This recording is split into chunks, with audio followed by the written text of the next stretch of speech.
Boa noite. Queridos, nós estamos dando continuidade nesse domingo na série de reflexões de outubro. E eu quero te convidar a abrir sua Bíblia comigo no livro de Atos dos Apóstolos, no capítulo 2, verso 42. Atos capítulo 2, versos 42 a 47.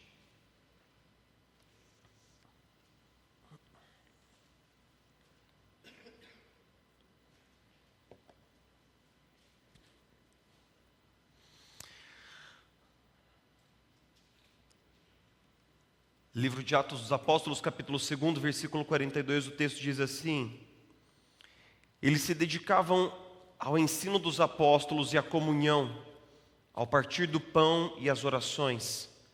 Todos estavam cheios de temor e muitas maravilhas e sinais eram feitos pelos apóstolos. Os que criam mantinham-se unidos e tinham tudo em comum. Vendendo suas propriedades e bens, distribuíam a cada um conforme a sua necessidade. Todos os dias continuavam a reunir-se no pátio do templo, partiam o pão em suas casas e juntos participavam das refeições com alegria e sinceridade de coração, louvando a Deus e tendo a simpatia de todo o povo. E o Senhor lhes acrescentava diariamente os que iam sendo salvos. O tema desse ano da nossa comunidade é uma fé que salta muralhas, e esse tema quer dizer que existe sempre na jornada de fé esse elemento da oposição, esse elemento da luta, dos obstáculos, né? Muito diferente do que a nossa geração de cristãos tem ouvido. O fato de você ser uma pessoa de Deus, e alguém que está caminhando verdadeiramente com Deus, não vai colocar a todos nós automaticamente numa espécie de uma bolha de segurança de tempo integral. A ideia dessas séries do último quadrimestre mostram ou procuram mostrar que nós, como cristãos, nós não lutamos apenas contra algumas coisas, contra o avanço do pecado e da injustiça na nossa sociedade. Nós lutamos a favor de tantas outras, nós lutamos a favor do Evangelho. E nesse mês em particular nós estamos falando da nossa luta pela nossa igreja local. Lutar pela nossa igreja local significa dar uma contribuição pessoal e, digamos assim, única, para que a nossa igreja local possa ser uma fonte de esperança para o mundo, como nós ouvimos na semana passada. Essa igreja que é fonte de luz para o mundo, essa igreja que é fonte de esperança para o mundo. E qual é o mundo no qual nós estamos vivendo hoje? Nós estamos vivendo num mundo absolutamente fragmentado e polarizado. Recentemente, como pastor, eu tive a tristeza de ouvir que muitas reuniões de família de alguns anos para cá, ao invés de se tornarem num fórum de congraçamento e de alegria, se tornaram em grandes debates familiares. Porque no meio de um jantar de família, de uma comemoração de Natal ou de um Dia dos Pais, alguém trouxe algum assunto polêmico e divisivo. E como nós vivemos numa sociedade de opiniões muito contundentes e fortes, onde tudo ofende, obviamente fica difícil a gente conversar, porque a gente não sabe quais assuntos podem ser conversados e quais não podem ser conversados sem que alguém simplesmente exploda no meio de um encontro social. E é no meio dessa sociedade que é uma arena de combate no qual pessoas com diferentes opiniões se confrontam de uma forma fria e impiedosa. É nessa sociedade que nós precisamos ser uma fonte de esperança, nós precisamos ser uma fonte de luz. E como a igreja local pode ser uma fonte de luz e de esperança para essa geração em particular? Quando nós experimentamos, por um milagre, um tipo de comunhão que não pode ser explicado humanamente, senão por um milagre agente do Evangelho sobre nós. Nesse texto do Evangelho, nesse texto de Atos dos Apóstolos, Lucas se propõe uma tarefa bastante difícil, que é resumir os primeiros anos da igreja. Essa é uma estratégia de escrita do apóstolo Lucas, do autor Lucas. Ele conta uma parte do Evangelho, por exemplo, de Lucas, e ele coloca um resumo. ele utiliza a mesma estratégia em Atos. Ele conta um trecho da vida da igreja, ele coloca um resumo, depois ele conta uma outra temporada, ele coloca outro resumo, só que esse de todos os resumos de Atos é o maior, porque nesse resumo basicamente estão embutidos os primeiros anos da igreja. E note quanta coisa aconteceu nesses primeiros anos da igreja. Desde a assunção de Jesus, a vinda do Espírito sobre a igreja, a pregação de Pedro após o Pentecostes, quanta coisa havia acontecido. Então, eu queria fazer algumas perguntas junto com vocês para esse texto hoje à noite. A primeira pergunta é o seguinte: como é que Lucas faz esse resumo? Se às vezes é difícil para a gente resumir um dia de trabalho, na verdade, num parágrafo, alguém pergunta para você assim: olha, como foi o seu dia? E você tem que resumir tudo o que aconteceu no dia num parágrafo. E se eu perguntasse para você, como foi o seu mês de setembro? A gente tem que resumir tudo num parágrafo. E se a gente perguntasse assim, como foi o seu ano até aqui?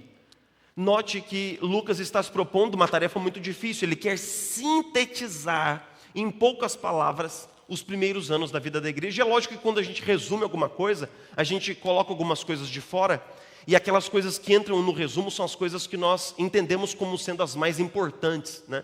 Você já viu como é que um homem resume seu dia de trabalho? Quando você pergunta para o seu marido assim, como foi seu dia de trabalho, meu amor? O que ele responde? Bom. E quando você pergunta para a sua esposa como foi o dia de trabalho dela, é igualzinho, né?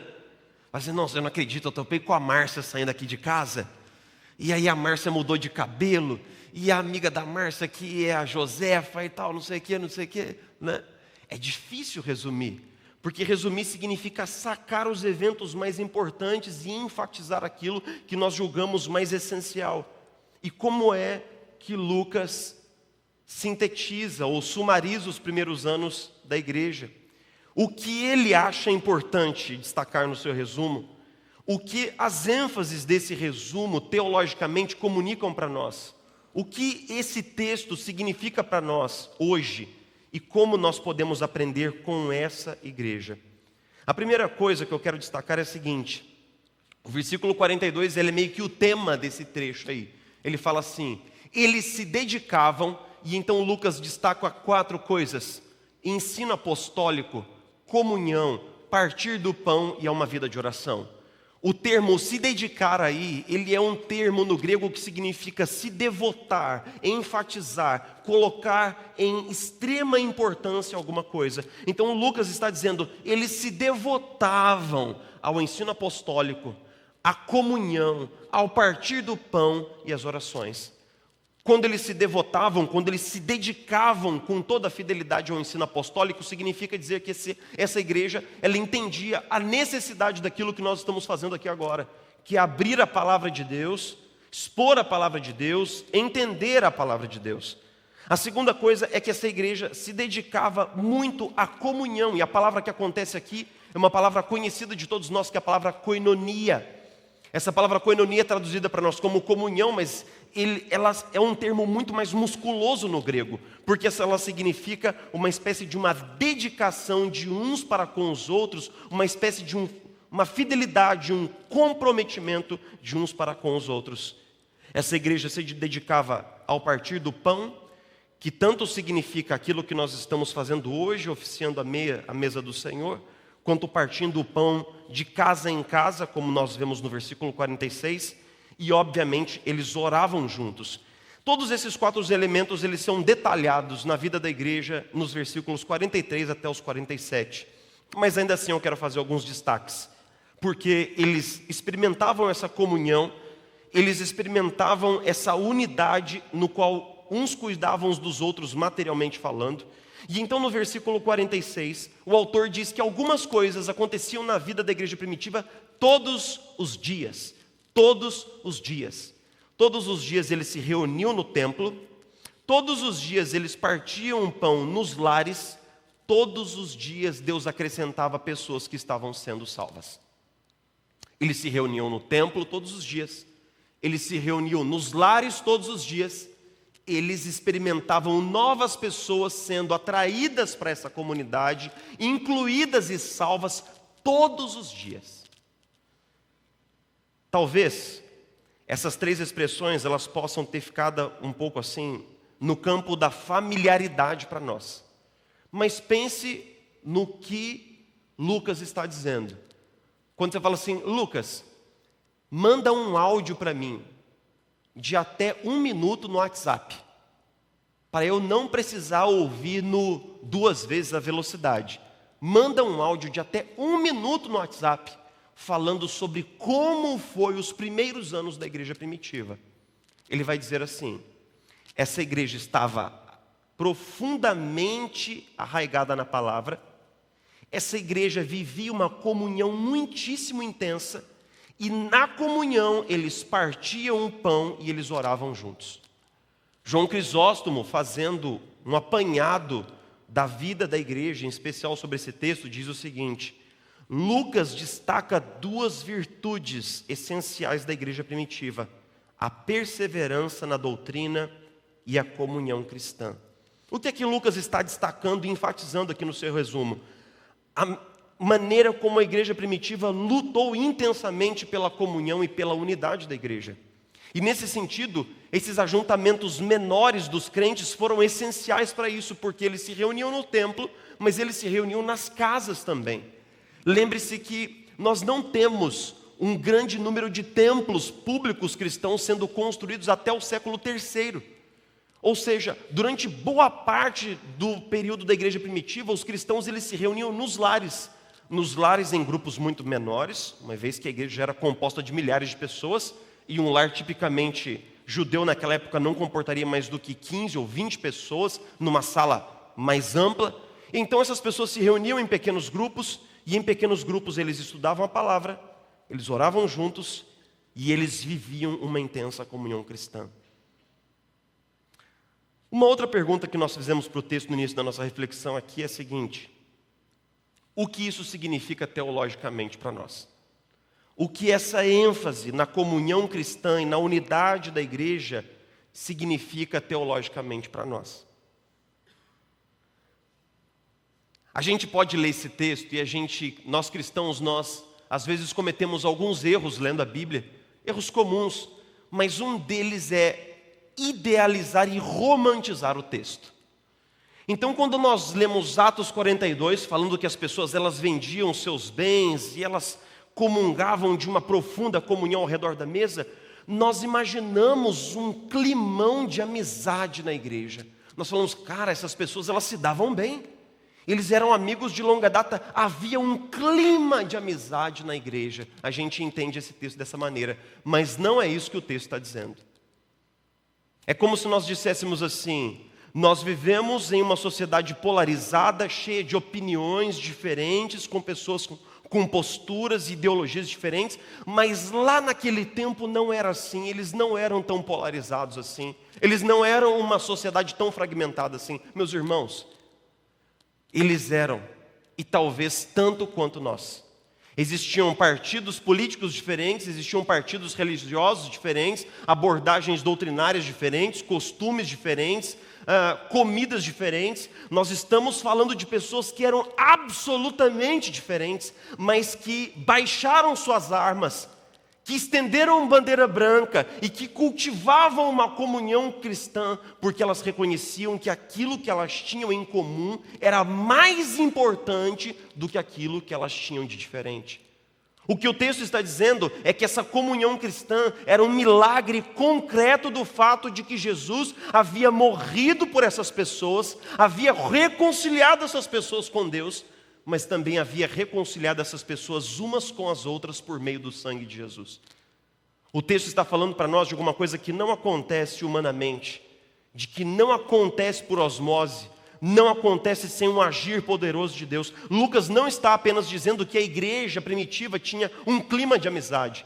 Ele estava dizendo que essa igreja estava vivendo debaixo de um mover do Espírito Santo que permitia-lhes colocar de lado suas diferenças para se concentrarem no Evangelho, e assim eles prestavam um poderoso testemunho ao mundo.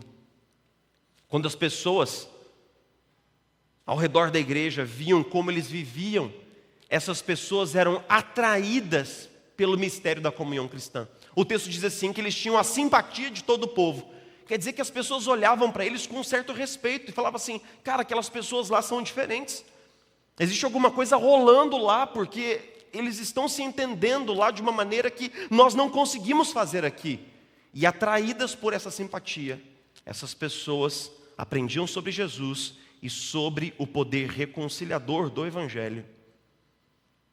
Para encerrar, o que nós podemos aprender com essa igreja e extrair para a nossa experiência atual? 3 coisas. A primeira coisa: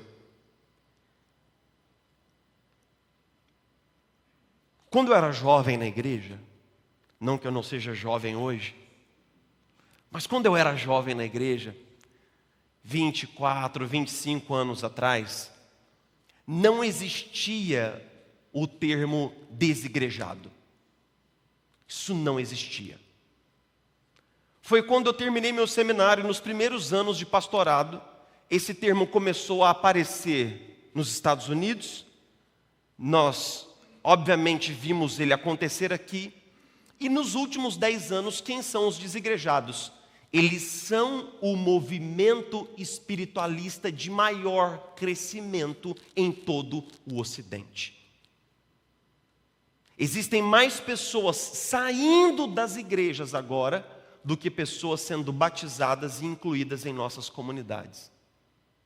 Se eles fossem uma religião, se eles fossem uma denominação, eles já seriam, em muitos países, a segunda ou terceira maior denominação cristã daquele país. O que o termo desigrejado sugere? Sugere a ideia de um cristão que é um cristão verdadeiro e genuíno, mas que está desconectado da igreja, e apenas isso. E isso não altera na essência a qualidade do cristianismo dessa pessoa. Mas esse pressuposto ele é profundamente questionável do ponto de vista do Novo Testamento que nós professamos. Porque ao longo de todo o Novo Testamento, Jesus nos reconecta com Deus e nos reconecta com o outro. Nós somos galhos da mesma videira. E o mesmo Jesus disse: aonde estiverem 2 ou 3 reunidos no meu nome, ali eu me farei presente entre eles. Nós somos comandados a estar em comunidade, nós somos redimidos para estar em comunidade, nós recebemos dons para que nós possamos nos edificar em comunidade, e nós recebemos uma série de comandos recíprocos para que sejam vividos em comunidade. Ou seja, a ideia de um cristão sem igreja me parece um cristão também sem evangelho. Porque o evangelho é aquilo que nos conecta na comunidade. E aqui eu quero conectar o meu coração e empatizar com você que está nos visitando nessa noite e que talvez tenha passado por um baita trauma com a igreja. Eu falo sem medo de errar. A igreja pode se tornar uma máquina de triturar a gente. Ela pode se tornar um espaço muito tóxico, perigoso para a nossa saúde emocional, espiritual e para a nossa integridade psicológica. Ela absolutamente pode se tornar um espaço muito perigoso. Então, se você hoje está aqui com o coração machucado, talvez visitando a nossa comunidade e buscando se reconectar de alguma maneira com a experiência cristã comunitária, o meu coração está junto do seu. E se nós tivéssemos tempo, eu gostaria de compartilhar com você quantas vezes a minha família foi trucidada pela igreja. Mas ainda assim, nós somos desafiados a crer no poder agente do Evangelho que me reconecta com Deus, me reconcilia com o outro. Quando muitas vezes eu tenho dificuldade de viver em comunidade, eu tenho que fazer algumas perguntas para mim mesmo. Eu tenho que perguntar: o que é que essa minha experiência pessoal de dificuldade de viver em comunidade revela sobre mim? Será que colocar todas as igrejas e líderes dentro do mesmo saco não é uma generalização barata? Será que dizer que todos que são farinhas do mesmo saco, será que isso não é uma generalização perigosa? E será que eu realmente acredito que não existe nenhuma igreja local boa o suficiente para mim? Essas são ideias que nós temos que questionar, porque são ideias que estão aí no mercado e cada vez mais influentes. O segundo ponto é que mesmo quando nós somos chamados a viver em comunhão, isso absolutamente não é fácil. Tem um texto do C.S. Lewis, que é Cartas de um Diabo ao Seu Aprendiz, que é talvez o texto mais popular, mais divertido até de Lewis, em que ele retrata o inferno como uma grande repartição pública, em que você tem um diabo trainee, que está sendo mentoreado por um diabo mais velho, que é o seu parente, e ele está dando conselhos para esse diabinho para que ele possa tentar esse cristão recém-convertido que é o paciente. Em determinado momento, o tio mais experiente diz o seguinte: a grande jogada é dirigir a malícia para os seus vizinhos mais próximos e dirigir a sua benevolência para um círculo distante e para pessoas que ele sequer conheça. Dessa forma, a malícia acaba se tornando real e a benevolência, em última análise, totalmente imaginária. Que é o seguinte: a gente assiste um documentário da Cruz Vermelha sobre as muitas dificuldades da África. E aí o nosso coração fica enternecido, rapaz. Fala, rapaz, quanta dificuldade esse povo vive. E nós ficamos transbordantes de amor por essas pessoas que nós não conhecemos. E aí nós chegamos na igreja e torcemos a boca para alguém que senta ao nosso lado e que nós conhecemos. Nós gastamos toda a nossa benevolência, nossa bondade com pessoas que estão além mar, e nós gastamos com as pessoas que estão mais próximas de nós a nossa irritabilidade, a nossa intolerância e a nossa indiferença. O que significa dizer o seguinte: viver em comunidade é difícil porque nós não estamos lidando com um conceito de igreja, com um conceito de irmão na fé, ou com um conceito de irmã na fé. Nós estamos lidando com pessoas reais que têm dificuldades reais. Nós estamos lidando com pessoas que são diferentes, que são machucadas, que são confusas, que têm temperamentos difíceis, que têm histórias fragmentadas e muitas necessidades. E é difícil conviver com pessoas assim. Se você me encontrar numa semana mal dormido por causa de uma cólica da Sofia, você vai descobrir que é difícil conviver comigo. Você vai descobrir aquilo que a minha esposa já sabe, que é difícil conviver comigo. Dietrich Bonhoeffer, no seu clássico Vida em Comunhão, disse que a melhor coisa que pode acontecer para um recém-convertido é que ele se decepcione logo com a igreja. Para ele descobrir que a igreja real, feita de gente como nós somos, não é uma igreja idealizada, mas é uma igreja feita de pessoas quebradas que precisam da graça para poder crescer e amadurecer. É fácil para a gente pensar, nossa, mas a igreja primitiva, né? Eles eram abençoados, para eles era fácil cultivar essa comunhão cristã. Não pense assim. Pense que para eles era muito difícil e que eles lutaram por isso e que eles construíram essa comunhão rica como um sinal do evangelho agindo nos seus corações. Então nós padecemos de um erro de conceito, né? Nós confundimos comunhão cristã com simpatia. O que é simpatia? Sim, de sincronismo, de sincronia, pathos, sentimento. O que é simpatia? É quando um membro da igreja nos visita e fala assim, ô pastor, eu ando de moto. Aí fala assim, eu também. E a gente começa a conversar sobre moto, porque ele gosta das mesmas coisas. Quando alguém fala assim, eu gosto de música, eu também. Eu gosto de ouvir jazz, eu também. Quando nós encontramos alguém que pensa como nós, sente como nós sentimos uma simpatia. A gente gosta dessa pessoa, né? Hoje de manhã eu brinquei que se você anda de moto e gosta de moto, você já tem 90% do caminho andado para ser meu amigo. A não ser que você tenha uma Harley. Aí vai ficar um pouco mais difícil, né? Se você gosta de futebol, nós podemos ser amigos, a não ser que você seja corintiano, né? Aí vai ficar um pouco mais complicado para a gente se entender ao longo do caminho, né? E que se diga de passagem, o Palmeiras não tem mundial também, então fica difícil, né? Simpatia é quando nós encontramos alguém parecido conosco. Comunhão cristã é quando nós encontramos alguém que é totalmente diferente de nós, que pensa diferente, que sente diferente, que vem de um outro lugar existencialmente falando, mas o que existe entre nós é tão forte que eu consigo compreender, respeitar e amar esse irmão em Cristo. Jesus, no Sermão do Monte, nos comandou a amar os nossos inimigos. E o grande fracasso da nossa igreja moderna é tão grande, mas tão grande, que nós não conseguimos nem amar o irmão da igreja que pensa diferente de mim. Nós fomos desafiados para amar o inimigo, aquele que nos é hostil e que está lá fora. Mas nós não conseguimos nem amar alguém que está aqui dentro e que pense politicamente diferente de mim, por exemplo. Não consigo respeitar essa pessoa. Não consigo lidar com as diferenças. O que é que eu sinto e como eu ajo diante de pessoas que pensam diferente de mim? O que é que as minhas dificuldades de convivência social revelam sobre mim?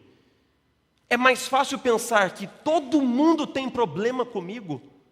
É difícil assumir que eu tenho problema com todo mundo. Meus relacionamentos estão sendo verdadeiramente transformados por Jesus. E por fim, o pequeno grupo da igreja local realmente é o desafio. Ao comentar esse texto, John Stott diz o seguinte: havia um grande equilíbrio em relação a dois aspectos na igreja primitiva. A adoração era tanto formal como informal, porque ocorria no templo e nas casas. Como complemento dos cultos, havia as reuniões mais informais nos lares. A igreja primitiva praticava os dois tipos de adoração e nós devemos fazer o mesmo. Todas as congregações, pequenas e grandes, deveriam reunir-se em pequenos grupos. Por que é que a nossa igreja tem pequenos grupos? Porque é moda entre as igrejas? Não. Porque toda igreja que tem pequeno grupo cresce? Não. Porque um consultor norte-americano nos disse que nós precisávamos ter pequenos grupos? Não. Nós temos pequenos grupos na nossa comunidade por uma convicção de que essa é uma maneira bíblica de nós experimentarmos verdadeira comunhão cristã. É mais do que o abraço e o tapinha nas costas do domingo. É como é o slogan dos nossos PGs: uma família para segurar a sua mão. É lá que nós oramos juntos, nós lemos a Bíblia juntos, nós aprendemos a caminhar uns com os outros e aprendemos a ouvir o outro. Ouvir o outro e entender as suas opiniões. Não necessariamente concordar, mas ouvir e aprender a respeitar e a exercitar isso daí. Você fala assim: rapaz, como é que a igreja primitiva teve essa ideia, né, de se reunir em pequenos grupos, nos lares? Como é que era isso? Como é que eles tiveram essa sacada estratégica? Meus irmãos, nós não estamos aqui para inventar a roda. O próprio Jesus, mesmo quando o seu ministério crescia de forma muito vultosa, ele tinha o grupo dos 70. Dentro dos 70 ele tinha os 12. Dentro dos 12 ele tinha 3 amigos muito íntimos, ou seja, os próprios apóstolos haviam sido discipulados em pequenos grupos.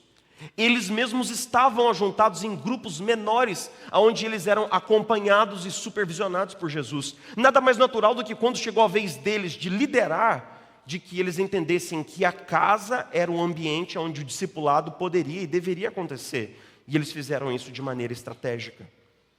Então, na nossa comunidade, o PG não é um passatempo religioso para encher a sua semana.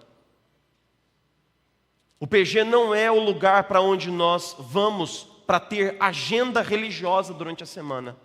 É o lugar onde nós enfrentamos o desafio de construir o tipo de igreja com um tipo de comunhão que seja uma fonte de luz para as pessoas que estão lá fora, aonde elas possam pensar assim: rapaz, fui lá no PG e tinha 2 caras, um com a camisa do Palmeiras, que não tem mundial, e o outro com a camisa do Corinthians, juntos. E tinha um santista também que faz muito tempo que não ganha nada, mas ele estava lá também. E eles estavam se respeitando. Tinha um cara que votava em fulano.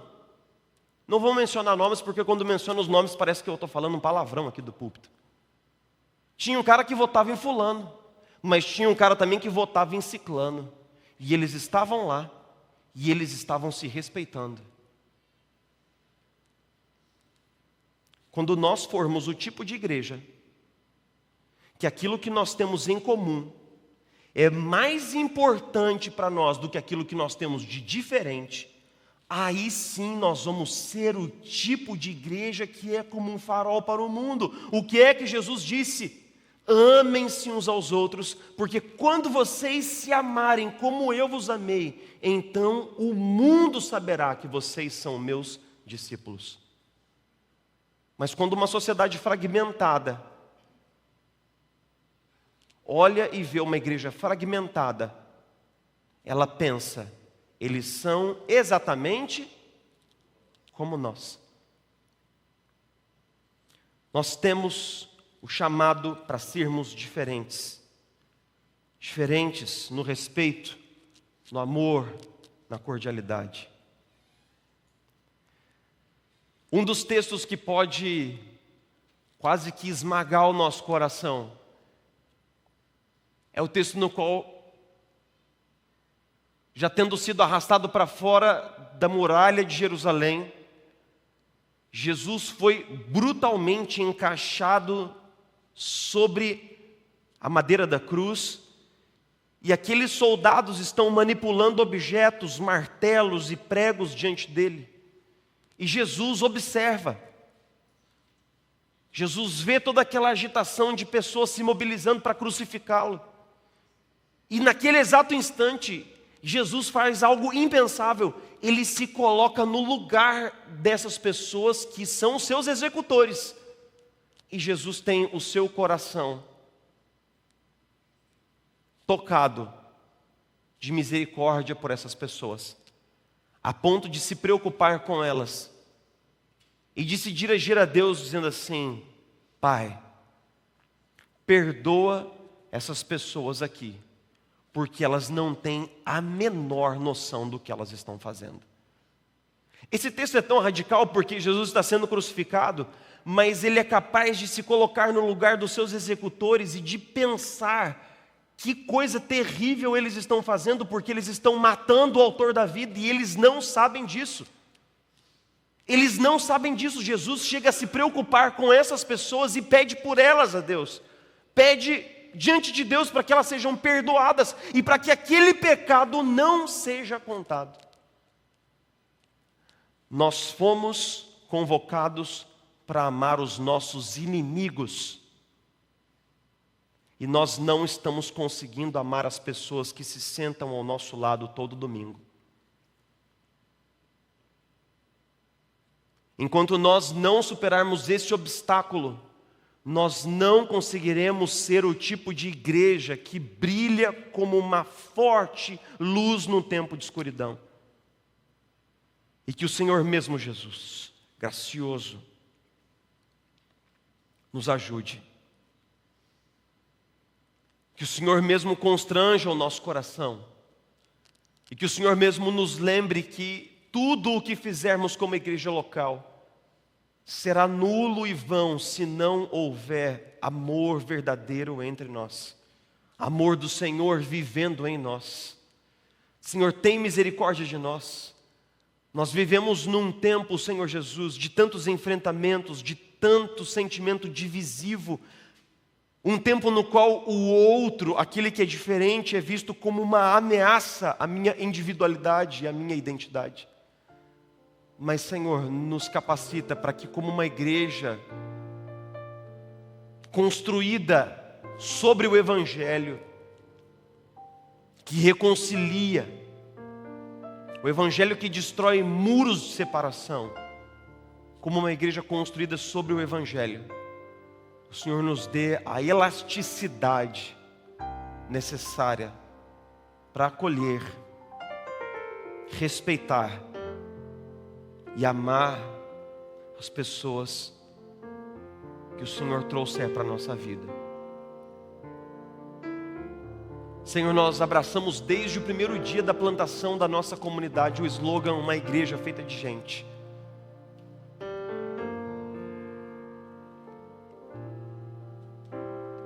Nos dá, Senhor Jesus, meios para que essa aspiração possa ser materializada na vida da nossa igreja.